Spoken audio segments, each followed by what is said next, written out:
รถดีได้ไวเข้ามาปุ๊บอยากได้คันนี้เจ๊จัดให้เลยครับสวัสดีค่ะเจ๊จอย CPN Car Center ค่ะวันนี้นะคะเจ๊ก็อยู่กับอีกหนึ่งเคสลูกค้าที่น่ารักของเจ๊นะคะ เดี๋ยวเราไปรู้จักกันนะคะว่าทำไมเขาถึงตัดสินใจวันนี้ออกรถที่ร้านเจ๊จอยค่ะ สวัสดีค่ะสวัสดีค่ะชื่ออะไรคะแนะนำตัวหน่อยครับชื่อน้องครับผม แล้วทำไมถึงตัดสินใจต้องออกรถที่ร้านเจ๊จอยคะเพราะว่า 1. มีคุณภาพ 2. เอกสารไม่ยุ่งยากออกง่ายรถดีได้ไวไปรู้ที่ร้านอื่น เอกสารก็ยุ่งยากไม่เหมือนที่ร้านเจ๊ครับเข้ามาปุ๊บอยากได้คันนี้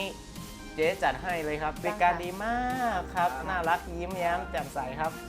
ติดตามเจ๊จากช่องทางไหนคะช่องทาง Facebook ครับฝากถึงพี่น้องไทยใหญ่ทุกๆคนครับมาออกรถที่เจ๊จอยรถออกง่ายคุณภาพดีครับเอกสารไม่ยุ่งยากครับมั่นใจในคุณภาพได้เลยครับผมเจ๊จอยจัดให้ค่ะ